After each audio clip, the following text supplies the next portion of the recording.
거기에 비해서 해사법규는, 자, 해사법규는 이제 결국 책이 다 있습니다. 그렇죠? 여기 어떤 책을 보시든지 다 있는데 특히 제 책에 다 포함되어 있습니다. 포함되어 있고, 자, 우리 해사법규도 제가 해설지에다가 제 책 그 페이지 수를 다 달아놨거든요. 한번 보시면 되겠는데요. 자, 먼저 자, 해사법규. 이제 이번에는 해사법규에 대해서 보도록 하겠습니다. 자, 1번부터 볼까요? 자, 1번은 항만운송사업법입니다. 그럼 여러분들은 항만운송사업법하고 자, 뭘 비교하란 말이죠? 해운법을 비교해봐라. 그렇죠? 항만운송사업법과 해운법의 비교가 되겠네요. 자, 볼까요? 그러면 항만운송사업법이 적용되는 사업은 모두 몇 개인가? 이렇게 되어 있죠? 자, 먼저 선박수리업. 자, 선박수리업 한방운송사업이죠.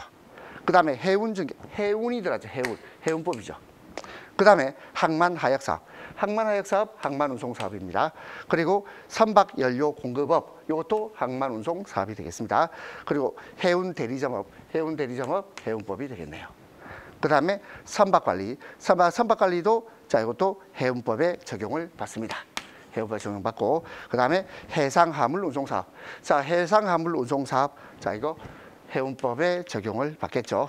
그리고 항만용역법, 자, 항만법에 적용을 받습니다.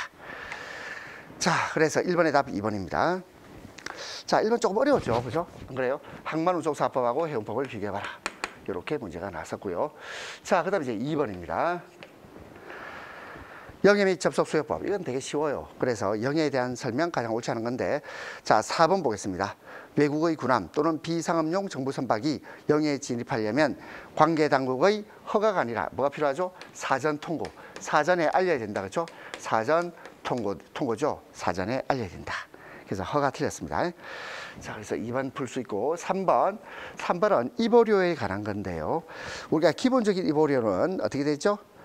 자, 일단 30톤에 대해서 3만 원이죠. 30톤까지 3만 원이에요. 그렇죠?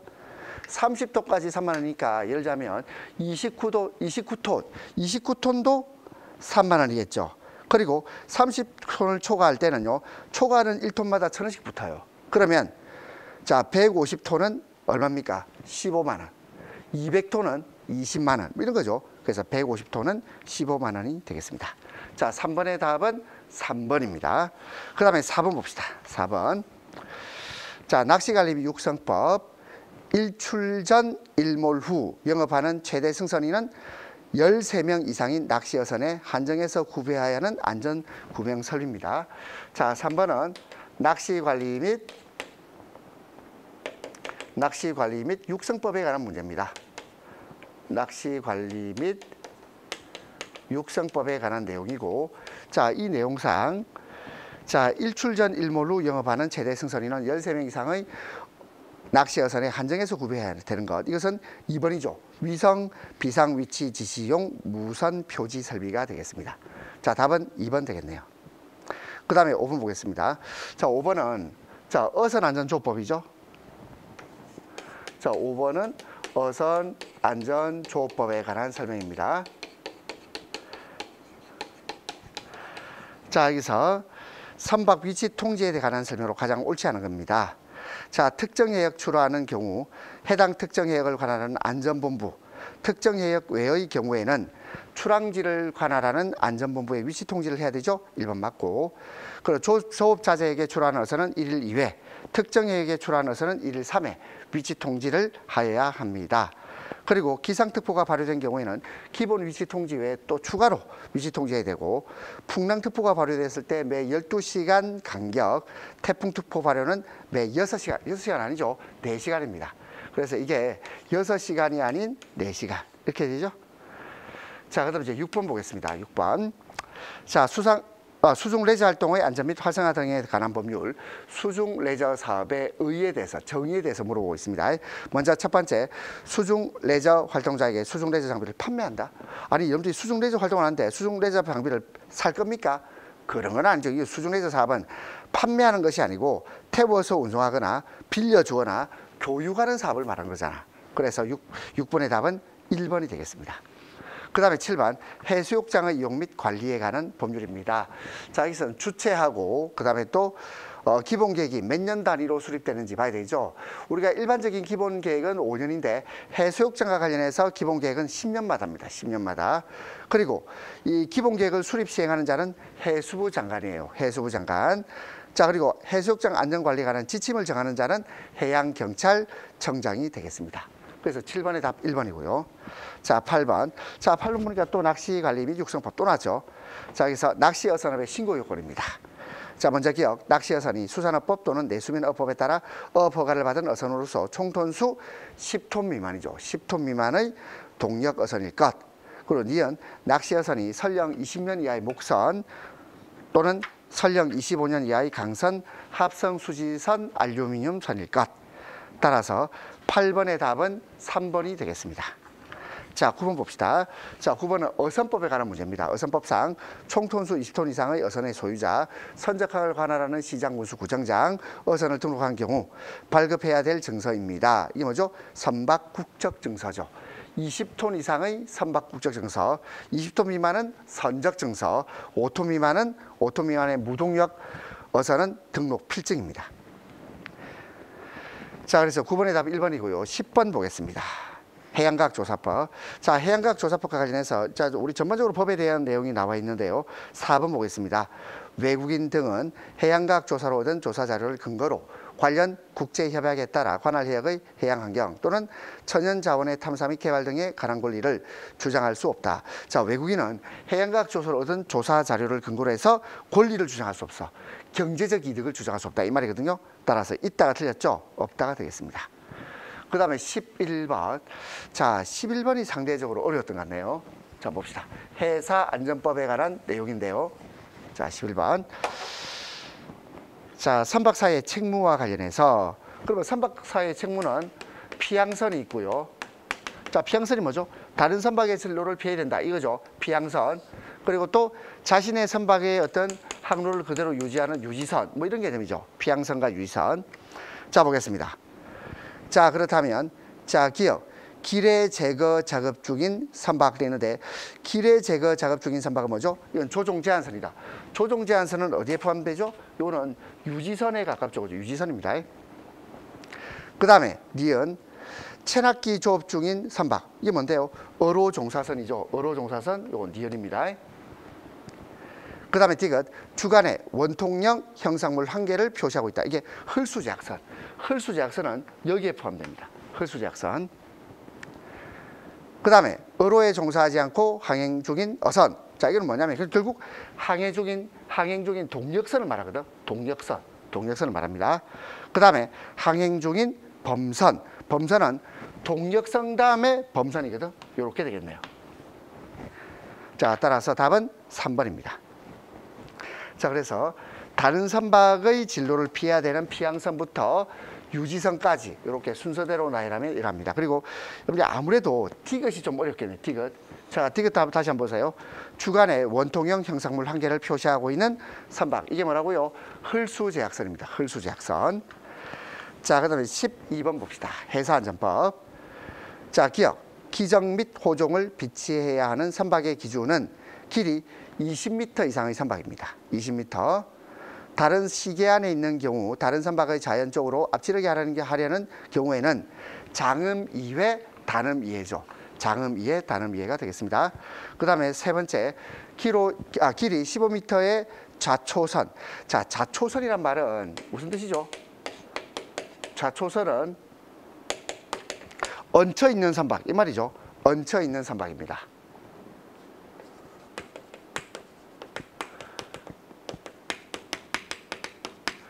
자, 좌초선은 얹혀 있는 선박을 말한다. 자, 그래서 길이 15m 좌초선이 표시해야 되는 형상물은 수직으로 둥근꼴의 형상물 3개입니다. 3개. 그래서 12번의 답은 4번이 되겠습니다. 그 다음에 13번 선박 입출항법입니다. 선박 입출항법의 정의와 관련해서 자, 보세요. 우선 피항선, 정박 계류 개선. 자, 여기 문제 풀면서 많이 봤던 거죠. 그리고 우리 우선 피항선에서 앞항부선은 제배죠. 앞항부선은 포함 아니고 제입니다. 13번의 답은 1번입니다.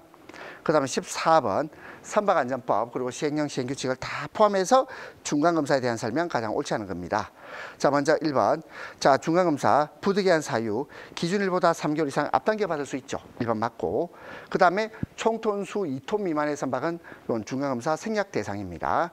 그 다음에 세 번째, 추진기간 또는 돛대가 설치되지 아니한 선박으로서 평수구역 안에서만 운항하는 선박은 중간검사 생략하죠.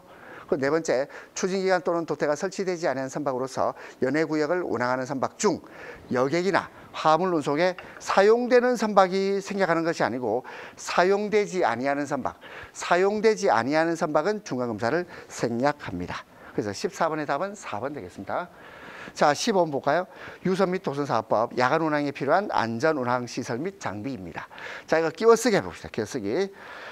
자, 유도선 사업의 면허 발급한 자나 신고가 수리된 자는 혜택 이전 30분 이전, 해진 후 30분 이후 유도선 영업을 하려는 경우, 자, 시설 및 장비를 모두 갖춰야 돼요. 모두. 그럼 시설 및 장비 요구하면 숫자 한번 넣어볼까? 먼저 전등 1개, 자기드마등 1개, 그리고 구명조끼. 자, 1개 이상 구명조끼 이렇게 됩니다. 그 다음에 유선장, 도선장에 대해서는 자기드마등 1개 이상, 그리고 또 승선장, 하선장에 각각 100럭스. 자, 이 조도의 밝기죠. 조명의 밝기가 럭스 아닙니까? 그래서 100럭스 이상의 조도를 갖춘 조명시설을 갖춰야 됩니다. 자, 그렇다면 1, 3개하고 101. 따라서 답은 2번이 되겠습니다. 그 다음에 16번, 수상에서의 수색 구조 등에 관한 법률에 수상 구조사의 자격 유지와 관련해서 옳은 겁니다. 자, 먼저 1번, 수상 구조사 자격을 취득한 사람은 최초 자격증을 발급받은 날 또는 직전에 보수교육을 받은 날부터 기산해서 2년이 되는 날부터 6개월 이내, 이거 중요하죠. 2년이 되는 날부터 6개월 이내 보수교육을 받아야 한다. 1번 답입니다. 자, 2번. 자, 군복무 중인 경우 등 사유로 보수교육 대상자가 보수교육기간 중 보수교육을 받을 수 없다고 인정되는 경우 해양경찰청장은 6개월의 범위에서 보수교육을 연기하도록 할 수도 있고 미리 받게 할 수도 있는 거죠. 미리 받게 할 수도 있고 6개월의 범위에서 연기하도록 할 수도 있습니다. 2번 탈락. 자, 세 번째. 자, 자격이 정지가 됐어요. 그러면 자격 정지 후 2년 이내 보수교육을 받은 경우 틀렸죠. 1년 이내입니다. 1년 이내 보수교육을 받은 경우는 보수교육을 받은 날부터 자격의 효력이 다시 발생합니다. 자, 네 번째, 자격정지 통보를 받은 사람은 통보를 받은 날부터 14일 이내 틀렸죠. 14일이 아니고 15일 이내입니다. 자격증을 반납해야 된다. 해양경찰청장에게 반납해야 됩니다. 자, 그래서 16번의 답은 자, 가장 옳은 거죠. 1번이 되겠습니다. 그 다음에 17번.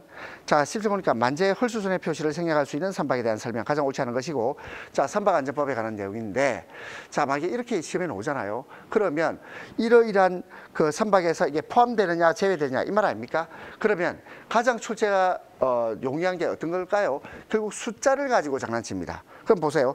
17번에서 숫자 몇 번 있니? 2번이잖아. 그럼 2번을 꼼꼼하게 보는 거야. 국제항해에 종사하지 아니하는 선박으로서 선박 길이가 20m 미만 틀렸죠.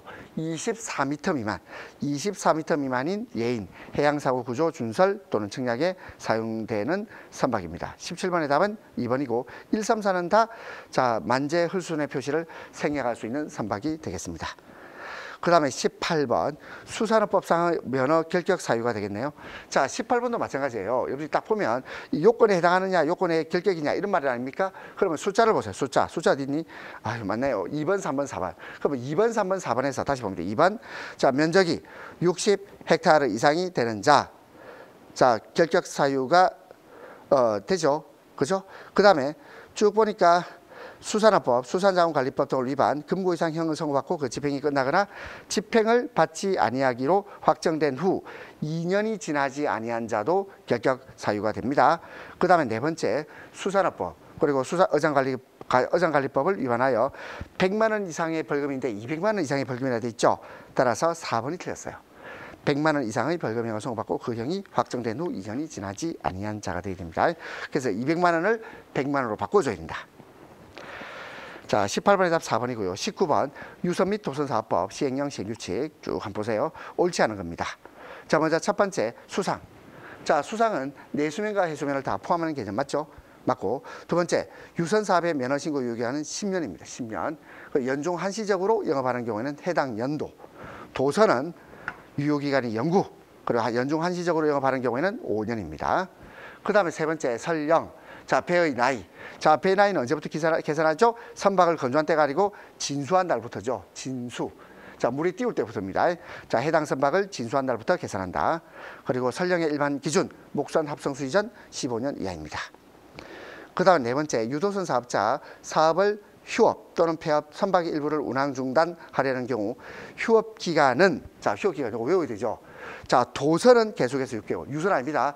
도선은 계속해서 6개월, 유선은 계속해서 1년. 이걸 넘을 수 없다. 리얼 틀렸죠? 그 다음에 다섯 번째, 승객 정원이 50명인 유선과 도선, 배치해야 되는 인명구조 요원은 어떻게 되죠? 최소 인원수가 각각 1명이죠. 1명. 그렇죠? 따라서 틀린 것은, 자, 디귿하고 리얼이 틀렸네. 옳지 않은 것 두 개가 되겠습니다. 그 다음에 20번, 회사안전법상 제한된 시기에서 항행하는 경우 준수사항입니다. 자, 먼저 1번, 2번, 3번, 4번에서, 자, 이런 문제는 어떤 걸 가지고 문제를 내겠을까요? 오른쪽, 왼쪽, 요걸 가지고 문제를 가장 많이 냅니다. 오른쪽, 왼쪽. 자, 우리 오른쪽, 왼쪽 있나요? 자, 보니까 4번 보세요. 1번, 2번, 3번은 뭐 해야 된다, 뭐 해 있어야 된다, 이렇게 돼 있죠.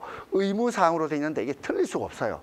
1번, 2번, 3번은 틀릴 수 없고, 4번을 보면 오른쪽이냐, 왼쪽이냐, 이거 한번 봅시다. 자, 4번. 자, 위 3번에 따른 피항 동작이 침로를 변경하는 것만으로 이루어질 수 있는 경우에는 될 수 있으면 다른 선박이 자기 선박의 양쪽 현의 정횡, 앞쪽에 있는 경우 우연쪽으로 침로를 변경하는 행위를 피해야 된다 되는데, 그러지 않고 좌연쪽으로, 왼쪽이죠. 좌연쪽으로 침로를 변경하는 행위를 피하여야 합니다. 그래서 우연이 아니고 좌연이 되겠습니다. 자, 그러면 상대적으로 해사법규는요, 여러분들 아마 느낄 거예요. 해양경찰학 개론보다는 훨씬 더 예측 가능하죠. 그래서 우리가 시험이라는 것은 기본적으로 예측할 수 있어야 돼. 아, 이 범위 내에서 나오겠구나. 예측할 수 있어야 되는데, 해양경찰학 개론은 유독 예측 가능성을 벗어나고, 물론 저는 예입니다. 저는, 자, 제 기본서 보면 알겠지만 제 기본서에 다 표시를 해놨거든요. 물론 저도 기본서의 내용을 꼼꼼하게 다 설명하지 못했어요. 왜냐하면 일단 뭐 시간의 압박이 있다 보니, 그리고 또 중요한 내용은 아니었었거든요. 그래서 중요한 내용 위주로 공부를 하다 보면 수업 시간에 제대로 언급이 안 되는 부분은 있습니다만은, 그래도 이제 책에는 다 넣어놨어요. 그래서 자, 어떻게 공부하시는 게 다음 시험에 대한 대비책이 되냐면 기본서 중심의 공부 방법이 필요합니다. 그리고 제가 장담하건대 다음 시험은 또 이제 예측 가능한 범위를 벗어난 문제가 또 나올 거예요. 그러면 어떻게 할까요? 우리가 속수무책으로 당할 수는 없잖아. 그러니까 가급적이면 그 범위를 한정짓되 조금씩 범위를 넓혀 나가는, 자, 서로 모순되는 것처럼 보이지만 그 두 가지 작업을 같이 해주셔야 됩니다. 거기에 비해서 해사법규는 상대적으로 예측 가능해요. 그래서 관련 법률, 그 다음에 시행령, 시행규칙, 그 다음에 별표까지 이렇게 숙지를 해주시고, 그리고 가급적이면 뭐 숫자 끼워쓰기, 그리고 또 요건, 주체, 그 다음에 날짜, 뭐 이런 것들을 잘 정리하고, 그 다음에 임무나 그런 권한, 이런 것들을 공부하시면 그럼 다음 시험도 잘 정리할 수 있을 것 같습니다. 그리고 아마 지금 이 강의 듣고 계신 분은 거의 다 초짜란 말은 그렇지만 처음 시작하시는 분들이 많을 거라고 생각이 들어요. 자, 그러면 자, 처음에 공부할 때 제대로 꼼꼼하게 공부하시는 어떤 습관이 필요합니다. 그렇지 않고 얼렁뚱땅이라는 말은 좀 그런데요. 그냥 어설프게 공부하거나 아니면 중요한 거 위주로 공부하거나 또는 기출문제 위주로 공부하시는 분은, 자, 이번 시험에 낭패를 봐요. 지난 시험에도 낭패 봤잖아. 지난 시험에 낭패 보고 그 스타일을 안 바꾸는 바람에 이번 시험도 상당히 힘들었을 수 있어요. 자, 그거는요, 여러분이 공부를 많이 해도 내가 지금 제대로 평가를 못 받으면 얼마나 이게 안타까운 노릇입니까? 그래서 앞으로는 이제 공부에 대한 패턴도 한번 내가 지금 제대로 가고 있는지 한번 점검해 보실 필요가 있습니다. 그리고 이와 아울러서 우리 강의를 하시는 강사님들도 조금 더 많이 연구해야 되겠습니다. 왜냐하면 출제자는 지금 보니까 거의 뭐 좀 천박직추로 날뛰고 있어요. 그렇기 때문에 우리 수험생을 도와주는 보조자인 우리 강사님들도 더더욱, 자, 출제자 의도를 잘 파악해서 예상의 범위를 벗어나는 문제까지도 대비할 수 있도록 최선의 노력을 다해야 되겠다는 생각이 듭니다.